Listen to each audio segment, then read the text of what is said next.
പിന്നെ basic question ഈ ഒരു റിവ്യൂലുള്ളതെന്ന് പറഞ്ഞു കഴിഞ്ഞാൽ എഞ്ചിൻ ഇസ് ഗുഡ്. NSന് ഈ ഒരു എഞ്ചിനെ പിടിച്ച് നിർത്താൻ പറ്റുന്നുണ്ടോ, അല്ലെങ്കിൽ പിടിച്ചുകൊണ്ട് മുന്നോട്ടേക്ക് പോകാൻ പറ്റുന്നുണ്ടോ? അത് കളിക്കുന്ന പോലെ കളിക്കാം. വണ്ടി നിർത്തിയിട്ടും എനിക്ക് ആ സൽസകളിൽ നിർത്താൻ പറ്റുന്നില്ല. അതാണ് എൻ്റെ പ്രശ്നം. അങ്ങനെ സൽസ കളിച്ച് ഞാൻ കുറേ കഴിഞ്ഞപ്പോൾ ഞാൻ കുറച്ച് സ്പീഡ് കുറച്ചുകൂടെ ഒന്ന്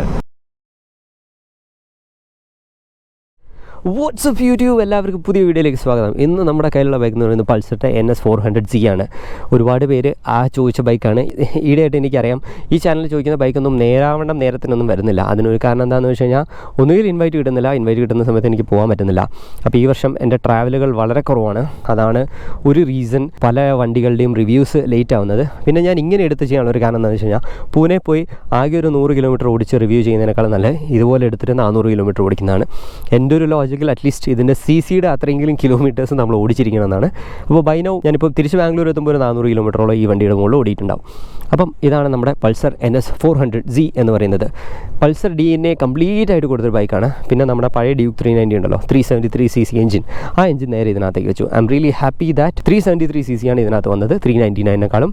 കാരണം 399 still going through some iterations. നിങ്ങൾക്ക് അതിൻ്റെ ഇഷ്യൂസ് നോക്കി കഴിഞ്ഞാൽ സ്പീഡ് 400-ലും പിന്നെ ഡ്യൂക്ക് 390-ലൊക്കെ പല ഇഷ്യൂസ് ആയിട്ട് കാണാൻ പറ്റും. അപ്പം 373 എന്ന് പറയുന്നത് വളരെ സ്റ്റേബിളായി പ്രൂവ്ഡ് ആയിട്ടുള്ളൊരു എഞ്ചിനാണ്. അത് തന്നെയാണ് നമ്മുടെ NSലേക്ക് വെച്ച് കൊടുത്തിട്ടുള്ളതും. പിന്നെ ലുക്സിൻ്റെ ഡിപ്പാർട്ട്മെൻറ്റിൽ നോക്കുകയാണെങ്കിൽ ഇതിന് ആക്ച്വലി ഒരു ഡിസ്റ്റിങ്ക്റ്റീവ് ലുക്ക് ഇല്ല എന്നുള്ളതാണ് ഇപ്പോൾ ഒരു പ്രശ്നമായിട്ട് എനിക്ക് തോന്നുന്നത്. കാരണം രാവിലെ വന്നൊരു സമയത്ത് കുറേ MT15-ഉം പിന്നെ R15-ഉം ഡോമിനാറൊക്കെ എൻ്റെ കൂടെ വെറുതെ റേസിന് വന്നു, ഒരു കാര്യമില്ലാതെ. കാരണം എന്താണെന്ന് വെച്ച് കഴിഞ്ഞാൽ ഞാൻ കൺസിസ്റ്റൻ്റ്ലി 140 ഒരു ആ റേഞ്ചിൽ ഓടിച്ചുകൊണ്ടിരിക്കുകയായിരുന്നു. അപ്പോൾ അവരൊക്കെ എക്സ്പെക്ട് ചെയ്യുന്ന ഒരു NS200 എങ്ങനെയാടാ എന്നെ ആ ഒരു റേഞ്ചിലൊക്കെ ഓവർടേക്ക് ചെയ്ത് ഗ്യാപ്പ് ചെയ്യുന്ന എന്നൊരു പ്രശ്നം. അങ്ങനെ അവരെ എൻ്റെ അടുത്ത് വരും. പിന്നീടാണ് അവർ മനസ്സിലാക്കുന്നത് NS400 ആണെന്ന്. NS400 എന്നുള്ള ഇവിടെ മാത്രമേ എഴുതിയിട്ടുള്ളൂ, വേറെ ഒന്നുമില്ല. ഞാൻ വേണമെങ്കിൽ നമ്പർ പ്ലേറ്റിൽ 400 എന്ന് എഴുതി വയ്ക്കേണ്ടി വരും. അപ്പം ഇത് ഒരൊറ്റ നോട്ടത്തിന് 400 ആണ് എന്ന് മനസ്സിലാക്കാൻ പറ്റുന്നില്ല.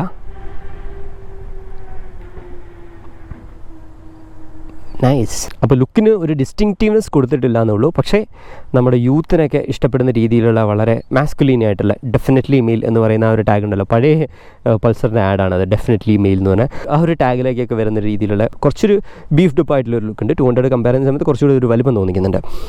ഫ്രണ്ടിൽ ഹെഡ്ലൈറ്റ് ആക്ച്വലി ഈ ഒരു ഹെഡ്ലൈറ്റ് സെക്ഷൻ ആദ്യം കണ്ട സമയത്ത് എനിക്ക് ഇഷ്ടപ്പെട്ടില്ല. പിന്നെ ഇങ്ങനെ പതുക്കെ ഇഷ്ടപ്പെട്ട് തുടങ്ങി. പിന്നെ വളരെ നല്ല ഹെഡ്ലൈറ്റ് ത്രൂ ഉണ്ട്. അപ്പം കൊള്ളാം. ഹെഡ്ലൈറ്റ് ഇപ്പോൾ ഡിസൈനും ഉണ്ട്, നല്ല വർക്കിംഗ് ആണെന്ന് പറയാം. പിന്നെ USD ഫോക്സ് ആണ് ഫ്രണ്ടിൽ വന്നുള്ള. ഫ്രണ്ട് സസ്പെൻഷൻ എന്ന് പറയുന്നത് കുറച്ചൊന്ന് ഹാർഡറായിട്ടാണ് ഫീൽ ചെയ്യുന്നത്. Race suspension on the other side കുറച്ചുകൂടെ സോഫ്റ്റ് ആയിട്ടുള്ള സസ്പെൻഷനാണ്. പിന്നെ ഫ്രണ്ടിൽ ഡിസ്ക് ബ്രേക്ക് വന്നിട്ടുണ്ട്. ഡുവൽ ചാനൽ ABS ആണ് വണ്ടിക്ക് വരുന്നത്. ഫ്രണ്ടിൽ ടയർ എന്ന് പറയുന്നത്, ഫ്രണ്ടിൽ നിന്നല്ല 2 ടയർ എന്ന് പറയുന്നത് MRF-നാണ്. വളരെ വളരെ വളരെ മോശം ടയറാണ്. എനിക്ക് ആദ്യം ഈ വണ്ടിയിൽ നിന്ന് എടുത്ത് കളയാൻ തോന്നുന്നൊരു ടയറാണ്.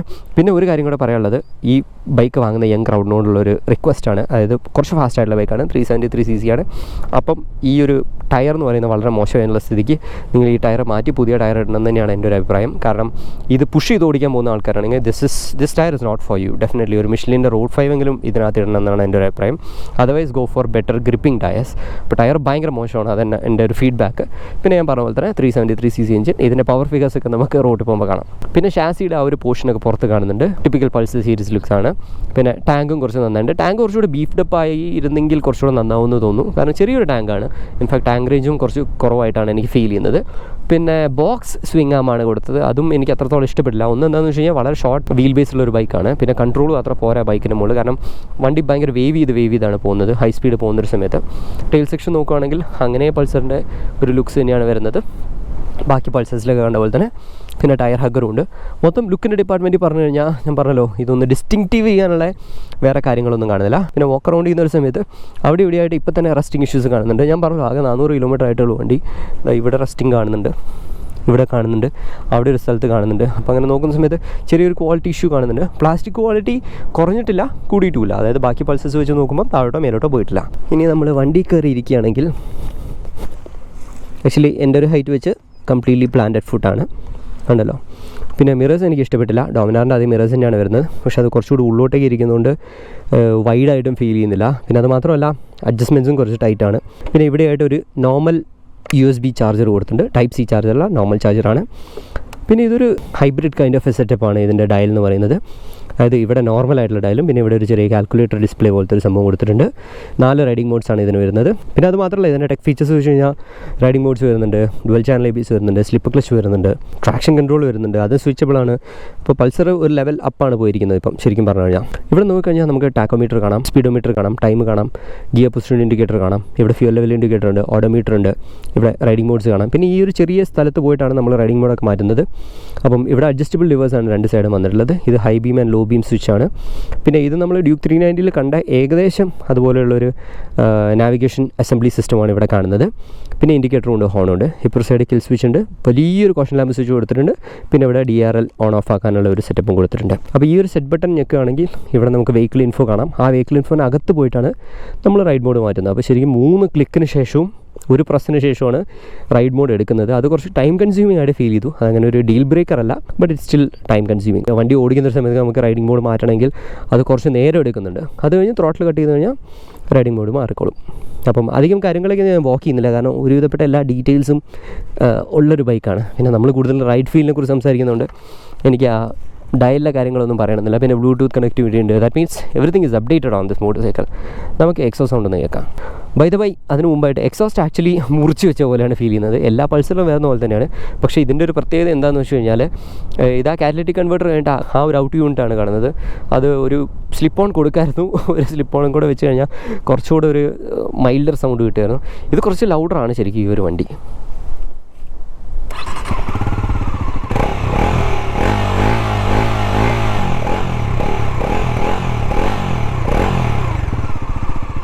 It sounds nice. ഒന്ന് കണ്ണടച്ച് പിടിച്ച് കഴിഞ്ഞാൽ പഴയ ഡ്യൂക്ക് 390 തന്നെ. അപ്പോൾ അത്രയുമാണ് വണ്ടി പുറത്ത് നോക്കുമ്പോഴുള്ള കാര്യങ്ങൾ. ഇനി നമുക്ക് വണ്ടി ഓടിച്ച് സംസാരിക്കാം. ഓക്കെ, അങ്ങനെ നമ്മൾ ഹൈവേ എത്തിയിരിക്കുകയാണ്. ഒന്ന് വലിച്ചെടുക്കാം.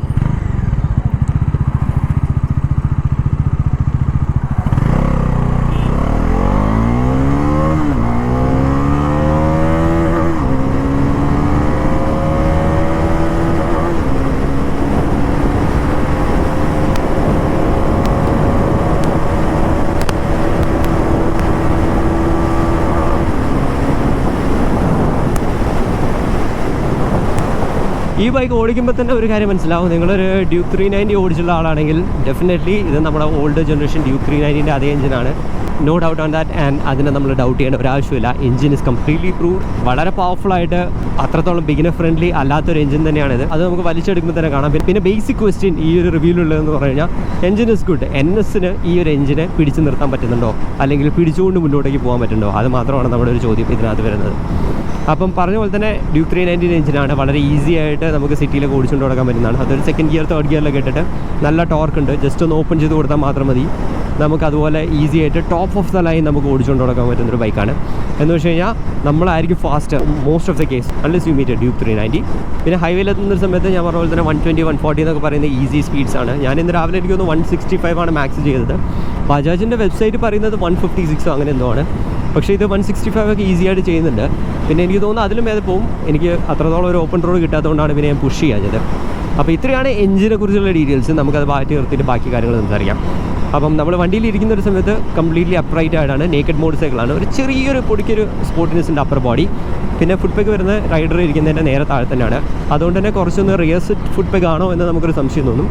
പക്ഷേ റിയർ സെറ്റ് അല്ല, മിഡിൽ സെറ്റ് ആക്കിയിട്ടാണ് കൊടുത്തിട്ടുള്ളത്.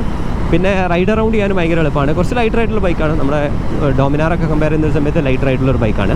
പിന്നെ ഒരു കാര്യം എന്താണെന്ന് വെച്ച് കഴിഞ്ഞാൽ വീൽ ബേസ് കുറച്ച് കുറവാണ്. അതിന് അഡ്വാൻറ്റേജ് എന്താണെന്ന് വെച്ച് കഴിഞ്ഞാൽ ഈസിലി ഭയങ്കരമായിട്ട് ഫ്ലിക്ക് ചെയ്തുകൊണ്ട് നടക്കാൻ പറ്റുന്നുണ്ട്. അതായത് ഈസി റൈഡിങ് ആണ്. യൂ ടേൺ എടുക്കാൻ ബുദ്ധിമുട്ടില്ല, ഹെവിനെസ് ഫീൽ ചെയ്യുന്നില്ല, അങ്ങനത്തെ ഒരു അഡ്വാൻറ്റേജ് ഉണ്ട്. ഡൗൺ സൈഡ് എന്താണെന്ന് വെച്ച് കഴിഞ്ഞാൽ ഇതുപോലെ ഹൈവേയിൽ വരുന്ന സമയത്ത് ഹൈ സ്പീഡ് കോൺഫിഡൻസിന് ഭയങ്കരമായിട്ട് ബാധിക്കുന്നുണ്ട്. നിങ്ങൾക്ക് കേൾക്കുന്നുണ്ടോ എന്ന് അറിയില്ല, ഇന്ന് ഭയങ്കര വിൻഡിയാണ്. ആക്ച്വലി ഇത് മഴക്കാലമാണ്, പക്ഷേ ഇന്ന് ഇതുപോലെ ഒരു തെളിഞ്ഞ ആകാശം കിട്ടിയിട്ടുണ്ട്. അതുകൊണ്ട് തന്നെ ഭയങ്കര വിൻഡിയാണ് ഇപ്പം. അപ്പോൾ ഈ വിൻഡ് കൊണ്ട് തന്നെ നമ്മുടെ വണ്ടി ആക്ച്വലി അങ്ങോട്ടും ഇങ്ങോട്ടും നീങ്ങി പോകുന്നുണ്ട്. അപ്പം അത്രത്തോളം സ്റ്റേബിൾ അല്ല ഹൈവേയിൽ വരുന്നൊരു സമയത്ത്. എനിക്ക് ആ ഒരു ഫീലിംഗ് ഉണ്ട്. ഇനി ബാക്കി കാര്യങ്ങളെക്കുറിച്ച് സംസാരിക്കുകയാണെങ്കിൽ ഞാൻ പറഞ്ഞ പോലെ തന്നെ ടയർ ഭയങ്കര മോശമാണ്. നിങ്ങൾ ഈ വണ്ടി വാങ്ങുന്നുണ്ടെങ്കിൽ ആദ്യം മാറ്റേണ്ട ഒരു സംഭവമാണ്. നമ്മുടെ സേഫ്റ്റിക്ക് വേണ്ടിയിട്ടാണ് ഞാൻ പറയുന്നത്. അഡീഷണൽ കോസ്റ്റ് ആണ്, but still it is safety. ബ്രേക്കിങ്ങിനെ കുറിച്ച് പറയുകയാണെങ്കിൽ ബ്രേക്കിംഗ് ആവറേജ് ആണ്. അതുകൊണ്ട് തന്നെ ഈ ഒരു ടയറിൻ്റെ പ്രശ്നം കൊണ്ട് തന്നെ ബ്രേക്കിംഗ് മോശമായിട്ട് ഫീൽ ചെയ്യുന്ന പോലെയുണ്ട്.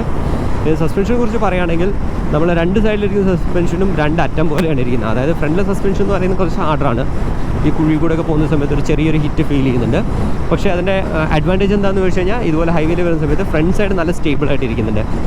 റേസ് സസ്പെൻഷൻ എന്ന് പറയുന്നത് നമ്മുടെ നിയമങ്ങളെ കാക്കാനുള്ളതാണ്. അതുകൊണ്ട് തന്നെ അത് സോഫ്റ്റായിട്ടാണ് സെറ്റ് ചെയ്തിരിക്കുന്നത്. അപ്പം സിറ്റിയിലൊക്കെ പോകുന്നൊരു സമയത്ത് നമ്മളെ നിയമങ്ങൾ വളരെ സേഫാണ്. പക്ഷേ ഹൈവേയിൽ ഇതുപോലെ വരുന്ന സമയത്ത് ഈ പറഞ്ഞ പോലെ തന്നെ വണ്ടി ഇങ്ങനെ ആടുന്നുണ്ട്. ഒന്നാമത് ഷോർട്ടർ വീൽ പീസാണ്, പിന്നെ ഈ പറഞ്ഞ പോലെ ലൈറ്റർ ബൈക്കാണ്. ഈ ഒരു കോമ്പിനേഷൻ വരുന്ന സമയത്ത് നമ്മൾ ക്രോസ് പിൻസ് തന്നെ വേണമെന്നില്ല ഹൈ സ്പീഡൊക്കെ പോകുന്നൊരു സമയത്ത്. ഒരു ഇൻസ്റ്റൻസ് കൂടെ ഉണ്ടായി. അതായത് ഈ നടുക്കിലെ ഈ വൈറ്റ് ലൈൻ ഉണ്ടല്ലോ, ഈ വൈറ്റ് ലൈനിലൂടെ ഞാൻ 140+ ക്രോസ് ചെയ്തൊരു സമയത്ത് വണ്ടി കുറച്ച് അൺസ്റ്റേബിളായി. അതായത് വണ്ടി ഇങ്ങനെ കിടന്ന് ആട് സൽസ കളിക്കുന്ന പോലെ കളിക്കുക. വണ്ടി നിർത്തിയിട്ടും എനിക്ക് ആ സൽസകളിൽ നിർത്താൻ പറ്റത്തില്ല. അതാണ് എൻ്റെ പ്രശ്നം. അങ്ങനെ സൽസ കളിച്ച് ഞാൻ കുറേ കഴിഞ്ഞപ്പോൾ ഞാൻ കുറച്ച് സ്പീഡ് കുറച്ചുകൂടെ ഒന്ന് 120 കൊണ്ടുവന്നു. അപ്പം എൻ്റെ അഭിപ്രായത്തിൽ ഈ എഞ്ചിന് ഒരുപാട് പൊട്ടൻഷ്യൽ ഉണ്ട്. ഈ എഞ്ചിൻ പറഞ്ഞ പോലെ തന്നെ എഞ്ചിന് പല കാര്യങ്ങളും ചെയ്യാൻ പറ്റും. പക്ഷേ ഈ മൊത്തത്തിലുള്ള ഷാസിയും എല്ലാം അത്രത്തോളം ഈ ഒരു എഞ്ചിനെ സപ്പോർട്ടീവ് ആണെന്ന് എനിക്കിപ്പോൾ തോന്നുന്നില്ല. മേ ബി സ്വിംഗാമ മാറ്റിയിട്ട് കുറച്ചുകൂടെ ഡിഫറെൻ്റ് ആയിട്ടുള്ള വീൽ ബേസിലൊക്കെ ചിലപ്പോൾ ഈ പറഞ്ഞ പൾസർ 400 ഒന്നുകൂടെ വേണമെങ്കിൽ റീലോഞ്ച് ചെയ്യാം. അപ്പോൾ എൻ്റെ ഒരു ഫീഡ്ബാക്ക് ഞാൻ പറഞ്ഞേ ഉള്ളൂ. ഇനി ഗിയർ ബോക്സ് ക്ലച്ചിനെ കുറിച്ച് ചോദിക്കുകയാണെങ്കിൽ ഗിയർ ഷിഫ്റ്റിംഗ് ഒക്കെ പ്രിസൈസാണ്, പക്ഷേ കുറച്ച് ഹാർഡറായിട്ട് ഫീൽ ചെയ്തു.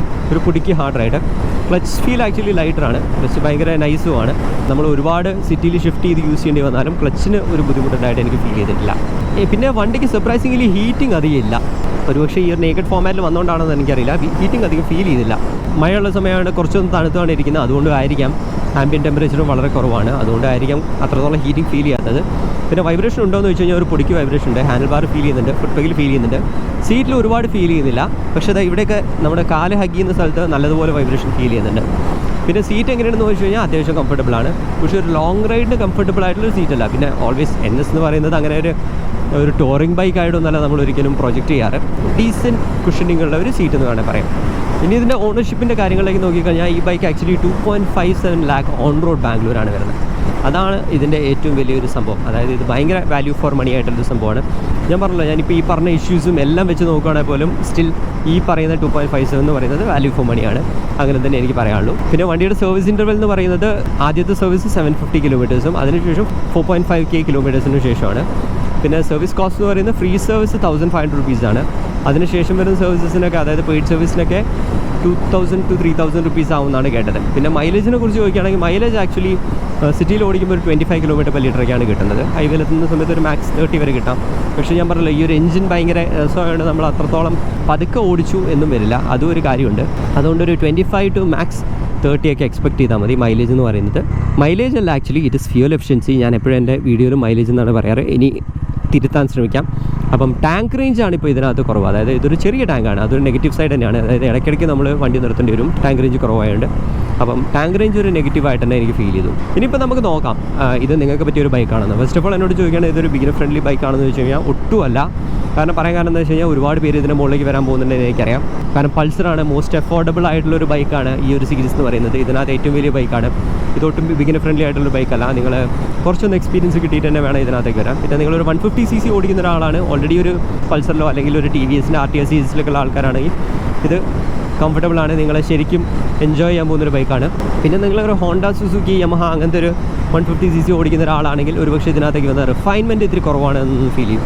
ഞാൻ പറഞ്ഞ പോലെ വൈബ്രേഷൻ്റെ ഒരു ഇഷ്യൂ ആണ്. പിന്നെ ഓൾറെഡി നിങ്ങളൊരു 300 to 400cc കാറ്റഗറിയിലാണ് എന്നുണ്ടെങ്കിൽ ഇതിലേക്ക് നോക്കേണ്ട ആവശ്യമില്ല. എക്സെപ്റ്റ് എൻഫീൽഡിൽ നിന്ന് ഇതിലേക്ക് വരുമ്പോൾ വീണ്ടും ആ ഒരു പവർ ഫീൽ ചെയ്യും. അതർവൈസ് ഇതൊരു വളരെ നല്ല ഒരു ഗുഡ് ബൈ തന്നെയാണെന്നാണ് എൻ്റെ ഒരു അഭിപ്രായം. പിന്നെ ഈ ഒരു ബൈക്കും ഡ്യൂക്ക് 390യും RTR 310ഉം ഡോമിനാറും കമ്പയർ ചെയ്തിട്ടുള്ളൊരു വീഡിയോ ഞാൻ ചെയ്യുന്നുണ്ട്. ആ വീഡിയോ നോക്കിയാൽ മതി നിങ്ങൾ ആ ഒരു സീരീസിൽ ഡൗട്ട് അടിച്ചിരിക്കുന്ന ആൾക്കാരാണെങ്കിൽ. പിന്നെ എനിക്ക് പറയാനുള്ള വേറൊരു സംഭവം എന്താണെന്ന് വെച്ച് കഴിഞ്ഞാൽ, ഞാൻ പറഞ്ഞല്ലോ ഈ ഒരു ബൈക്കിന് ചീത്തപ്പേര് കിട്ടാനുള്ള എല്ലാ സാധ്യതയും ഞാൻ കാണുന്നുണ്ട്. കാരണം എന്താണെന്ന് വെച്ച് കഴിഞ്ഞാൽ വളരെ അഫോർഡബിളാണ്, ഫാസ്റ്ററാണ്. അതുകൊണ്ട് തന്നെ റൈഡിങ് ഗിയേഴ്സോ ഹെൽമെറ്റ്സോ ഒന്നും പ്രോപ്പറായിട്ടില്ലാതെ ആൾക്കാരെ ഓടിച്ച് ഇതിൻ്റെ മുകളിൽ നിന്ന് അപകടം പറ്റിക്കഴിഞ്ഞാൽ അപകടം പറ്റിയവന് കുറച്ച് കാലത്തേക്ക് ഒരു ചീത്തപ്പേരുണ്ടാവും. പക്ഷേ ബൈക്കായിരിക്കും ബാക്കി ചീത്തപ്പേരൊക്കെ കൊണ്ടു നടക്കാൻ പോകുന്നത്. അപ്പോൾ അങ്ങനെ ഒരു ചീത്തപ്പേര് വരാതിരിക്കാൻ നോക്കുക. നിങ്ങൾ ഈ ബൈക്ക് വാങ്ങുകയാണെങ്കിൽ ഡെഫിനറ്റായിട്ട് ഫുൾ റൈഡിങ് ഗിയേഴ്സ് യൂസ് ചെയ്യാം. ഇന്ന് തന്നെ ഒരുത്തൻ എൻ്റെ കൂടെ റേസിങ്ങിന് വന്നു. ഞാൻ പറഞ്ഞില്ല, ഇത് 200cc അത് വിചാരിച്ചിട്ടാണ് റേസിങ്ങിന് അവർ വരുന്നത്.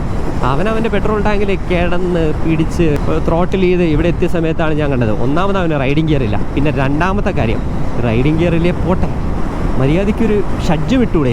കാരണം അവൻ്റെ എല്ലാം ഞാനാണ് കാണുന്നത്. അവനിതായി ഇവിടെ ഇരിക്കുന്നത്, എൻ്റെ എത്രയും അടുത്ത് വന്നിട്ടാണ് അവൻ കുനിഞ്ഞിരുന്നിട്ടാണ് ഓടിക്കുന്നത്.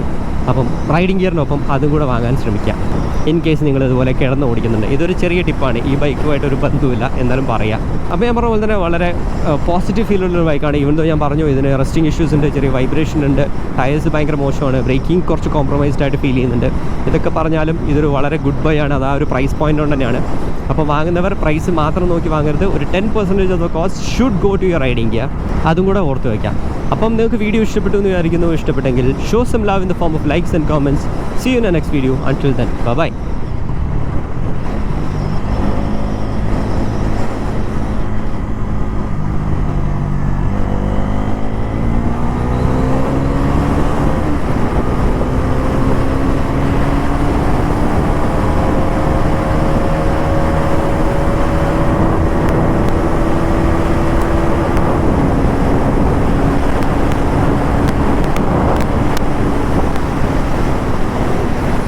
ഇതിലും പുഷ് ചെയ്യാവുന്നതേ ഉള്ളൂ. പിന്നെ പുഷ് ചെയ്യാതെ എന്താണെന്ന് വെച്ച് കഴിഞ്ഞാൽ വീണ്ടും സൽസ കളിക്കാൻ വയ്യ. അതുകൊണ്ടാണ് കുറച്ച് മസാല ദോശയൊക്കെ കഴിച്ചതാണ്.